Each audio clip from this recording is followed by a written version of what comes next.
Muy buenas televidentes, radioescuchas e internautas de la aldea global Ecomundo, ojalá 4RD. Hemos analizado en Ecomundo el informe de perspectivas económicas mundiales del 2018 puesto a circular por el Banco Mundial a inicios de año. Y ahora, como hemos acostumbrado en Ecomundo siempre al cierre del año, como cada trimestre o al inicio del año, vamos a ver otras perspectivas que se esperan para el crecimiento global en este 2018 desde otros enfoques, como el del experto y analista de mercados, José Luis de Haro, que se presentara en El Economista de España.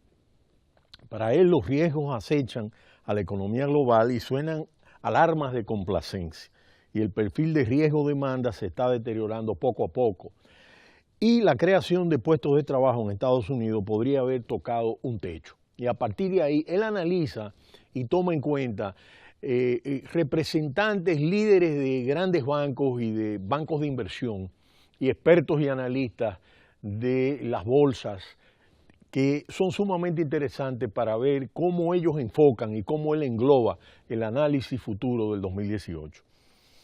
La expansión de la economía global lleva en marcha durante los últimos 8 años, después de la crisis 2008-2009, y debería continuar este año y el que viene, de acuerdo a las proyecciones. Un crecimiento que en 2017 alcanzó una sincronización cuyo impulso se dejó notar en el precio de muchos activos y sobre todo en las subidas experimentadas por la renta variable, no solamente en Estados Unidos, sino en el resto del mundo. Se ha llegado a niveles récord en Wall Street, lo hemos estado siguiendo, y en las principales bolsas del mundo.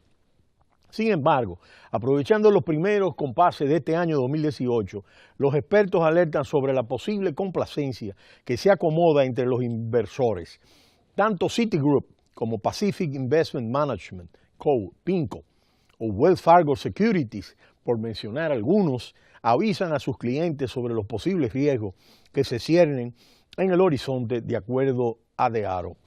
Es demasiado pronto para observar un fin del mercado alcista en los activos de riesgo, pero el perfil de riesgo-demanda se está deteriorando a medida que la rentabilidad toca techo y la volatilidad comienza a subir, de acuerdo a Mark Schofield del Citigroup.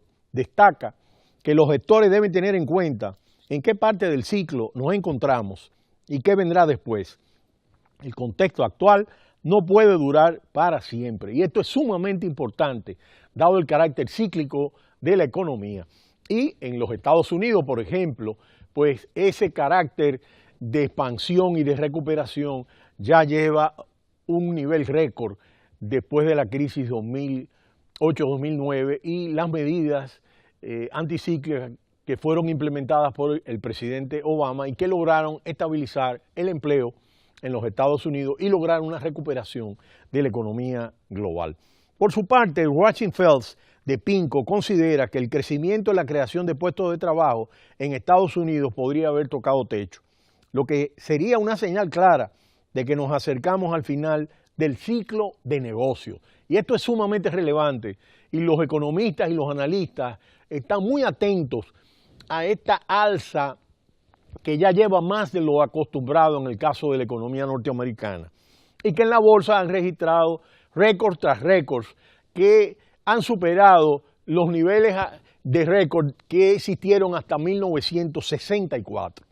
Al mismo tiempo, la posibilidad de que la inflación se dispare se postula como un riesgo implícito. Los bancos centrales parecen más ansiosos que nunca por comenzar a reducir sus balances, como hemos comentado en Ecomundo. Liderado por la Reserva Federal de Estados Unidos, la marea de la política monetaria mundial está cambiando y cuando la marea baje podríamos encontrarnos nadando desnudos, ha destacado Joachim Fels de PINCO. Desde Morgan Stanley, por su parte, su estratega jefe, Mike Wilson, indica que la renta variable ha comenzado ya su fase de euforia tras 8 años y medio de su vida, lo que normalmente suele indicar que al rally solo le queda una pierna. Y esta es una expresión sumamente significativa. Y es que los que tiene preocupado a los analistas de Wall Street y de las bolsas, es decir, esta euforia que se está presentando en Wall Street y en el mercado de renta variable.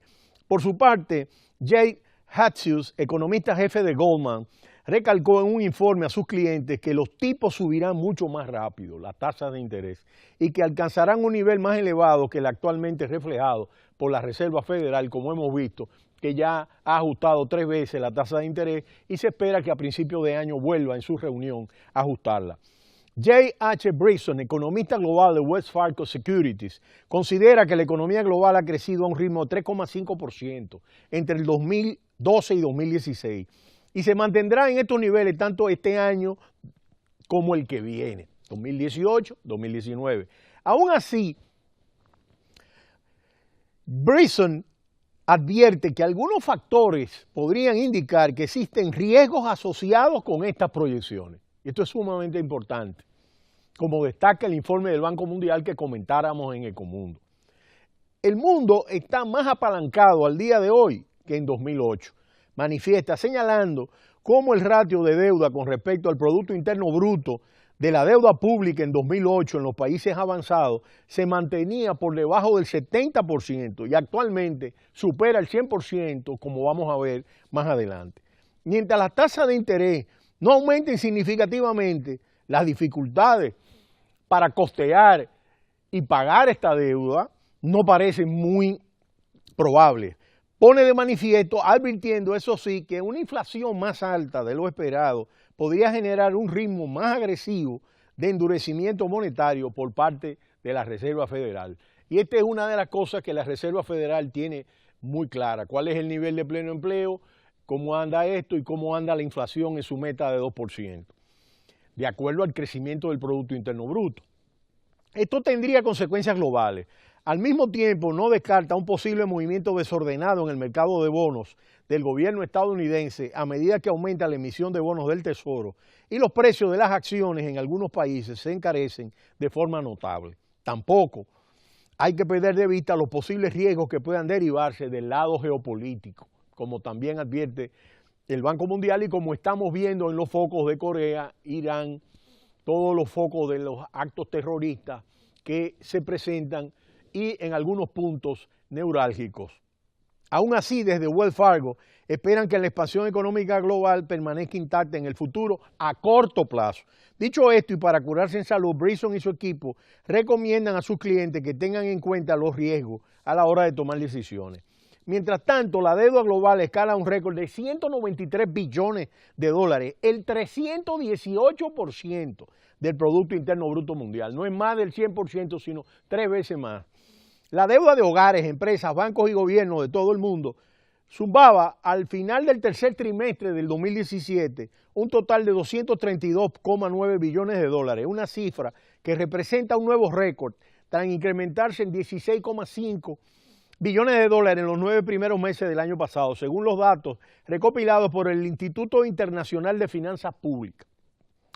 A pesar del aumento de la deuda global en cifras absolutas, el dato de la deuda global en relación al Producto Interno Bruto Mundial se situaba al final del tercer trimestre del pasado año 2017 en el 318%, 3 puntos porcentuales por debajo del máximo histórico del 321% registrado un año antes. La deuda de las economías avanzadas sumaban al término del tercer trimestre del 2017 un total de 171 billones de dólares, mientras que el pasivo de las economías emergentes era de 61,1 billones de dólares. La deuda de los hogares de las economías desarrolladas alcanzó los 33,3 billones de dólares y 10,2 billones de dólares. En el caso de las familias de los países emergentes, haciendo un total de 43,5 billones de dólares. Por su parte, la deuda de las empresas a nivel global era de 68,4 billones de dólares, de los que 40,3 billones de dólares correspondía a empresas de países desarrollados y 28,1 billones de dólares a compañías de países emergentes. En el caso de la banca, las entidades de economías desarrolladas deudaban 48,7 billones de dólares, mientras las de economías emergentes un total de 9,1 billones de dólares, sumando 57,8 billones de dólares. En cuanto a la deuda pública mundial, que sumaba en el tercer trimestre, como hemos dicho, en el caso de los bancos, 63,2 billones de dólares frente a los 59,4 billones de dólares registrados a final de 2016. De esa cifra, los gobiernos de economías avanzadas adeudaban 49,5 billones de dólares y los de economías emergentes 13, billones de dólares. En este sentido, los analistas del Instituto Internacional de Finanzas advierten que el movimiento simultáneo de varios de los principales bancos centrales hacia cierto endurecimiento de sus políticas monetarias por primera vez en una década puede lastrar la capacidad de hacer frente al servicio de esta deuda, de las obligaciones en el caso de los emisores soberanos altamente endeudados. Los tipos más altos representan una particular fuente de preocupación para aquellos que han experimentado un profundo deterioro de sus dinámicas recaudatorias, incluyendo Reino Unido, Japón, Estados Unidos y Brasil, de acuerdo a los expertos del Instituto de Finanzas Internacionales. De hecho, el instituto advierte que en el caso de que otros países emulen las rebajas fiscales implementadas por Estados Unidos, y con esto terminamos y es sumamente relevante, esto podría suponer una presión añadida sobre la deuda y la sostenibilidad fiscal. Pero será hasta mañana cuando volveremos en Ecomundo, ojalá 4RD. No le cambie, cita cultural.